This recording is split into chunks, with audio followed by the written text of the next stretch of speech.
the collapse of capitalism will not come like a thunderclap. It won't arrive with the sound of riots or the crash of markets. There will be no blaring headlines or final speeches. No single event will mark its end. Instead, it will come like a whisper. A slow unraveling, barely perceptible at first.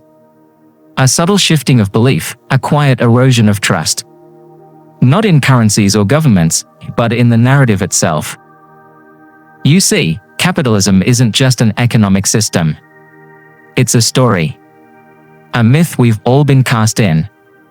It tells us who we are, what to strive for, what success looks like.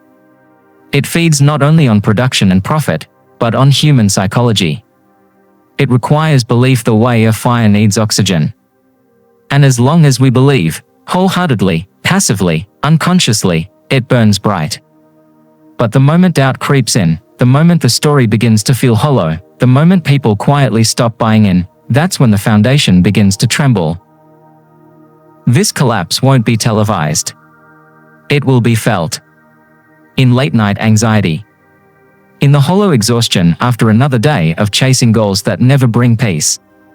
In the growing sense that something is off, that something deeper is broken. And this feeling is spreading. Because capitalism has stretched beyond its purpose. It no longer serves, it consumes. It no longer inspires, it manipulates. And somewhere, deep inside us, we know. Capitalism is not just a machine, it's a mirage. It seduces us with bright lights and glossy surfaces, telling us we are free, autonomous, powerful. It tells us that choice is freedom. That shopping is liberation. That what we consume defines who we are. But this freedom is carefully curated. It is not a vast field, it's a well-designed maze. Every day, we are bombarded with options. Brands, flavors, lifestyles, identities, all lined up like trophies in a digital storefront. But this abundance doesn't liberate us. It overwhelms us. It confuses us. It fragments our sense of self. Behavioral psychology calls this choice paralysis, and capitalism doesn't just understand it, it thrives on it. It overwhelms us with decisions, so we retreat to what is familiar, popular, algorithm-approved. And in doing so, we surrender the very freedom we think we are exercising. But even more insidious than the illusion of freedom is the engineering of desire. Capitalism doesn't wait for you to need something, it manufactures the need itself. It plants it subtly, repeatedly, until it feels natural.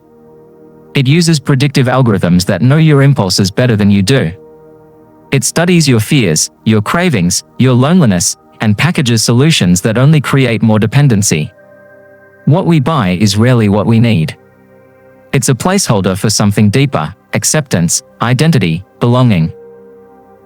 But none of it lasts. The satisfaction fades.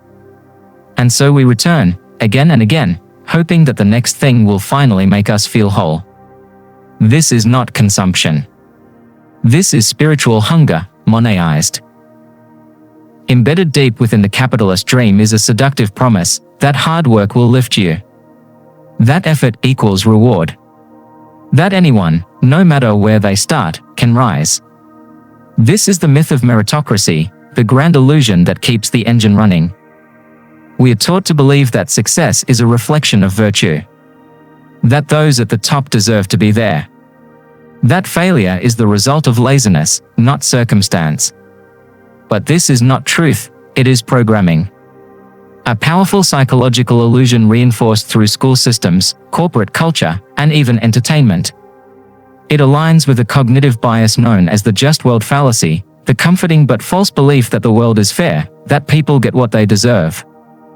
So when people struggle, when they burn out, fall short, or break down, they don't question the system. They blame themselves. They double down. Work harder. Stay silent.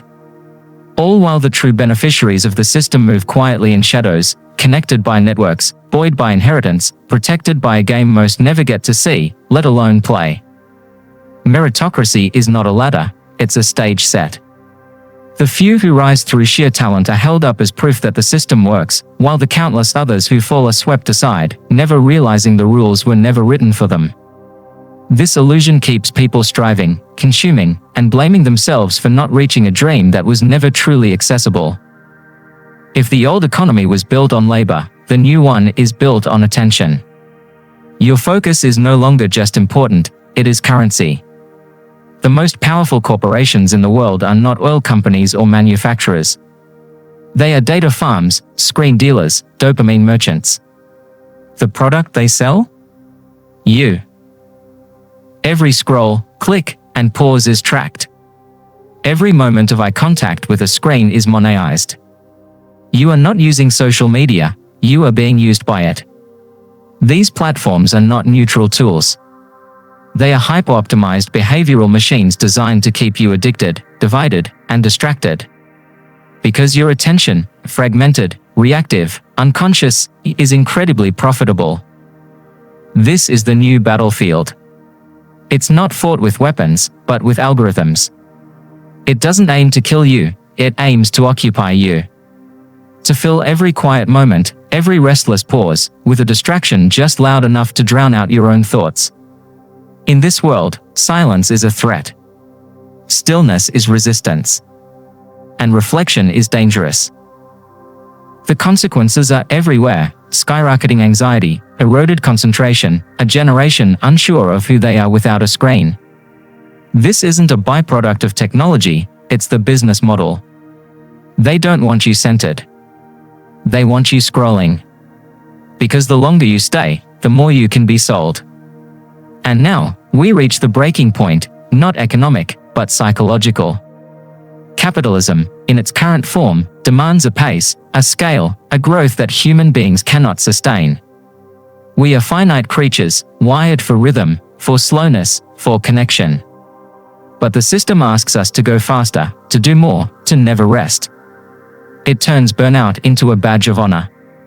It turns exhaustion into a baseline. But something is shifting. People are beginning to wake up, not with rage, but with clarity. A soft rebellion is rising, not in the streets, but in minds and hearts. People are questioning the chase.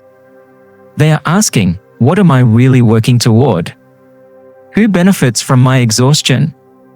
What am I giving away every time I open this app, swipe this card, silence my intuition? Young people, especially, are disengaging from the dream. They're not buying into the stories of endless growth and empty status. They sense something deeper is wrong, even if they can't always articulate it. They're choosing simplicity over spectacle, purpose over profit, presence over productivity. They're reclaiming their attention, not as a weakness, but as a weapon. And that changes everything. This collapse won't look like the end of the world. It will look like people quietly walking away from the script, rewriting their own, refusing to participate in the performance, choosing presence over distraction, meaning over more, depth over dopamine. Capitalism may not die in a single moment. It may stagger on, held up by inertia. But its power is already fading, because its greatest strength was never forced. It was a belief. And once that belief fades, what comes next isn't destruction, it's transformation. A new way of seeing. A new way of being. And that shift, once begun, is unstoppable.